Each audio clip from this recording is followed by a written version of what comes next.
Happy Vars Day. What you say? When it gets to Vars Day, it's a Lover's Day. Today is I and my love. Hey, Ghana, and somehow, okay. Confirm Agradaa, no. Hey, and some more Ghana, hey, to cray. Anyway, I'm Mama Kwaba. Now, confirm Agradaa, and what Mahuno, and they was why evangelist. Evangelist mama part. But my men of him, but Jack, as the anima cost no, yenya analysis, yenya full discussion, because my men do be asked why you're right. Because it looks like the Omudia Ghana for no, and I feel was the same what the rest of for now back to sumo. But as I eat too much, mommy, are ish. Happy Vars Day, what you say? When it gets to Vars Day, it's a Lover's Day. Today is I and my love. You see, I have my red bra. So today is a Vars Day. On my way to chill with my husband. What do you say? You do sabria, and you are for that. And you are for that. It is a way you're banana, yeah,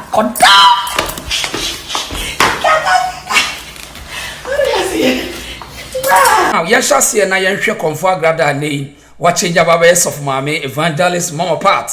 Mammy no of him, encourage the crown on can you bad, but I say, Ubia, why, or ya, dear, or expect to be ripan can home. Oh, yes, I and I say, we need the whole, I say intentionally, my man, I said, I say, one gun of one can once and one trendy. Okay, young one, no one trendy cacrat. Yet, you say, oh, share and near my way no social media as well. Echina bi ne maba me nim de abesi de but de tie Christianity is the questionable now to the extent say maame no do ba bi a we right on one private matters anyhow or behave on social media when it comes to so now we religious figure say you po Ghana for mo maame no religious figure we juma in the name of a non-profitable organization called a church. And the church, registered that. We might be registered that. Operating in the realms of Ghana. I'm Rabon Hoba. Now, the TNA. Confirm Agradaa, me tena say, you can't make us one can on matter, but the only say, or Traya DB. Now, TNA. Share confirm Agradaa, Nima Woyan, or graduated from a comfort and the other TSS of because when he said, comfort the assets Ghana for near Janifra conform and to a TSM at the Abbas of one. Aha, niema no me na conform la no anu bi ni ye no anu de aba so for no so la no. Oni say honde we secure because and am say omo ye no in the name of non-profitable organization. Eti maame no so intelligent when it comes to kwan faswa. So be scam on so be scheme so the obeye bia no wo na wo do ho akọ. Now, listen, Ghana folks should pay attention to listen to this. Opeso kire bibi mamu no say Christianity back then and yet this time not tiase. Na on say Valentine yaman for say wa naked wa dead danger. Na the etienne senti so for maame no Christianity na ye call Sunday school no ene de Agradaa oye ya na. Eti Christian counselor mo near politicians come say you tame the people that through religion. Eti they are there. Eti Christianity na ye de mo de call Sunday school to tame us down. To tell us say we should humble ourselves, we should abide by it no ene de ekosui. Now, adia ba ko maame ne ya coming can from him when you news because I know the old episode trendy and also as of my way. But Christianity say so we Christian party no, then that's why we have a challenge. We have a challenge and we want to challenge confirm Agradaa to the extent say Shadia was saying or can say on the video no maybe show video be actually on the confirm Agradaa say and now we evangelist mama part that's why a part of Christianity there. Na Christianity na Yesu yenuma ye international organization na ye worldwide na bibia no obia betimi criticize anas ya obia de na dwene beba no se say no wasi Christianity te de na ye questionable. Now share video we wa hase meba to a young son who said the woman did video in her room before posting it. She wasn't in outside. Se mo amoba church and as for mama and mo yum krasafo. So we go beach, no obet misha pants. When you go to beach, you're supposed to wear only pants at beach. It's a day of us day or some mama parts. Can you buy me sugar and then sugar mommy. Oh, that's what I say. Obiko picture or shenika pants and kwano de beach. It shows the environment or the occasion the person is going. Today is Vast Day, Lovers Day. And I wear my red bra and put my white shirt on it. And I just do some styling and post it. Near young classophobe, now you're commenting classophobe comments. What was it? And then here I made me cry some man go school. I'm richly. Now, me nim near WhatsApp. Because me yes of my meeting. Come so na ma street. Kaba. Me go beach cry me street in Kaba. And then Lovers Day, I will be an yere APA, Nini Kunu APA. Me yes of my meeting, me ma me ho abrewa. Kobo duku. Na me nse Kaba. Any street. Share. And no tina mo to na ma wale egu no o. Wo to no obi kunu do ne yera mo ntia se. Wo your banner your one for if you were a pastor. Sister, who could preach a shot as for your tabby could preach. Who could preach for a tabby and could preach. Oh, share video ya some okay, and now maybe national media cast so much. The reason so ya share page, follow me, and subscribe. Why? The Atiana say, on say Christianity then, back then, move confuse Ghana for no. Number one, maybe the actual was say, a dear my many dear Ghana for it was so terrible. Mammy or the say, evangelist Dinah Samoa, were a part of or good Ghana for many more as Dinah Samoa, or did Ghana for Martin back then during from 2000, early 2000, 2005, Mammy said 2005 up to 2010, or Mammy did Ghana for Martin, ever as of VIP stations. Who call that time those time Angela FM. Mami dia tem kajetia park so di matem on in the name of Christianity say mo person reform here from traditional way some mo don bet Ghana for be call Christian way. Now Agradaa dia no yen some person Christian council say etwo ena say we cause dia me bu some asem o. Comfort Agradaa want to prove to you say sabre no etwam. It was of mami ntinu onyi nani ana but Christianity amodibe say Ghana for amodibe ma ye so backward mama ye so timid etre say eni entena fedi for dabre want ye yo men tena fedi for dabre esum ni han ni twaka sa na moka kire ye apostle wonyina wo Pentecost moka ho bi apostolic Roman moka ho bi asana charismatic church no kra bambi abehere baba no tie ni ye maame ne say oye Christo ni wo ye say oye evangelist Comfort Agradaa we interesting but bravo so now share say Christianity amudi be dada Ghana for amudi ye Ghana for especially maami am bobo ni the friend Dinah Samoa and they was one no say sabre no e kolo no e weak or say no nani mie and they won one kan you hwe maami say wo si di Ghana for matem Ghana for ma na wo mu person mu dress ye oba siesie no so oba wo hye ni minim ni skirt bi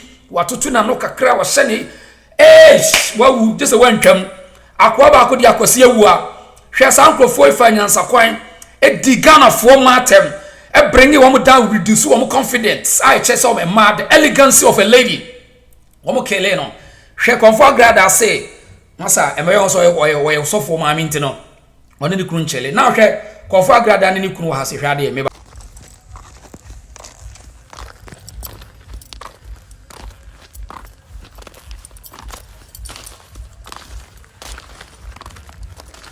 Happy birthday. Happy birthday, Agradaa.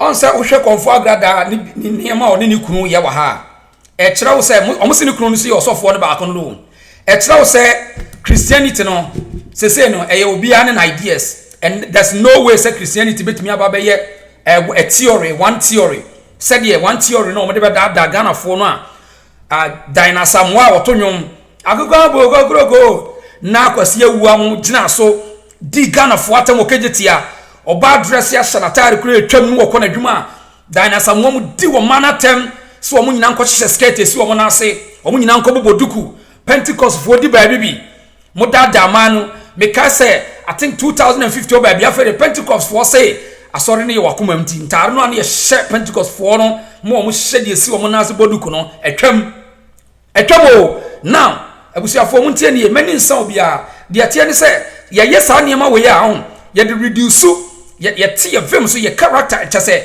ye capacity we mu no sa tactical church mafia game we no e bully ni pa no bring wo dam wo ye 2 week and one result ni gu ho no na hwade confirm Agradaa niema we ye no social media so ne nsore ho no e tell pefe that by their fruit you shall know them. It's the weakness of the church.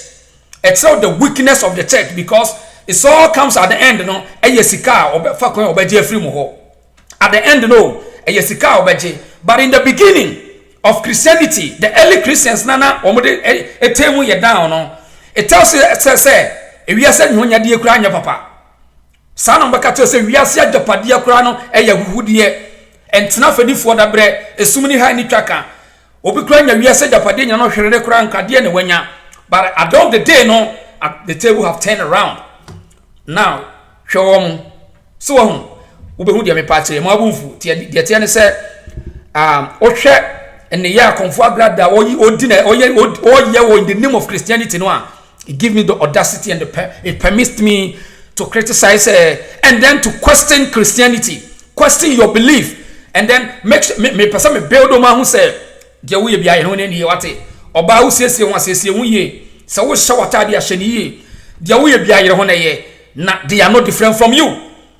One more claim say they are helping you to say you don't call heaven, no, they are not different from you and they are doing worse. Now you are saying Duncan Williams on say ono ne ba yare o ne ba boy no at I say the name be ha boy na akra ka say o bipolar Duncan Williams intimi nsa ne yade ba wo se bra na me nti o ba no mo eya dwen de tie nie ya yesa ni ma we Ghana hwa na ye de say ye ho ye wia ne ye say prese China ni mra beboa ye de ntia mani abre ne say ye hia Ghana fo no for massive critical thinking, massive development. Ye hia Ghana fo no say ye be ya responsible ni ya ji ekuro natum enipa na dwen ni nyina akoye say asay agensem ekuro no kura mfa me ho nyame de nyame na me be Ghana yi enu ntira ma mani abre no afa de tie nie hwe konfo Agradaa ka asem bi wa ha wo say oye ni video ono yo ba oko area ba bi oko no ne kira tade a won hye fana so le sem to nchen edu ba bi asem wo kan wa mi say no kore into words of mama into wo sha eyelashes ana say manicure ni pedicure no into why boni ana so why boni ana kira the fakeness of the beginning Christianity no mo de say ye tiri mo no on say of fire mo now hwe video bi wa say wa fire mo heavy hwade wa Agradaa mami we no hu hwade Suenya sane tira wo say the woman did video in her room before posting it. She wasn't in outside. Se mo amoba chocho and asafo mame and mo yem krasafo. So obi go beach, no obi tnisha pants. When you go to beach, you're supposed to wear only pants. Only pants at beach. It's in a vast day or some mama parts, can you buy me sugar and then sugar mommy? Oh, that's what I say. Obi go beach or shenika pants and kwano de beach. It shows the environment or the occasion the person is going. Today is vast day, lovers day. And I wear my red bra and put my white shirt on it. And I just do some styling and post it. Near young crassiphobe, now you're commenting crassiphobe comments. What was it? And then here I made me cry some man go school. I'm richly. Now, me nim near WhatsApp. That's me yes of my meeting. Come so na ma street. Kaba.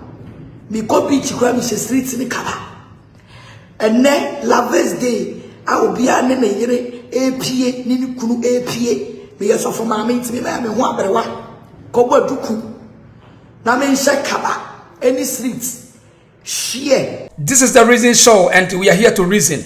So that is confo Agradaa ni kunu but ade ba akusinie on says a bema we weak bebra on bema say we weak na we too dependable Ayana we onyema bia bia no asa katia we asa we weak because o share Mr. Odro aye Odro Kranten Agradaa Kurina o hwe de wi na yere na otu say eni gi ankasa ni mu bema won ne yere nam wo ye in charge no even if you say yere wo sika ten na wo ye in charge wo ye capable no bema does not behave like that. Now Mr. Man, I have the time to criticize you. Mr. Kranten I don't know why weak say no we don't know support.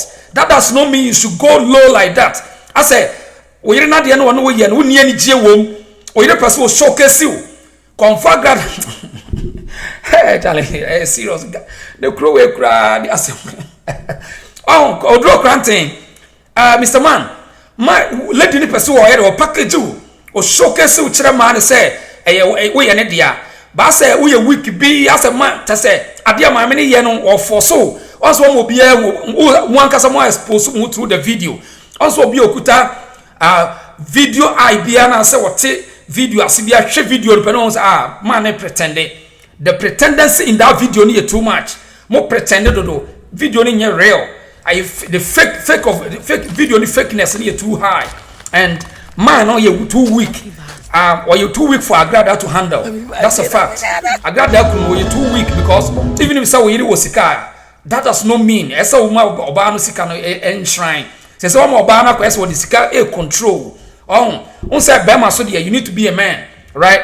Mr. Kranten, you need to be a man. When you're born a cash or home, but I saw my oban any J. Mamma no nama, Obi a video who said no, Agradaa Kuno ye 2 week do. It's Mr. Kranten so no that says where Osofo but opening one way the fact is say Christianity party am part of Moboa. No, Agradaa unu kunu nya Moboa. Say Christianity say Christian hey Ghana pa say Christianity no.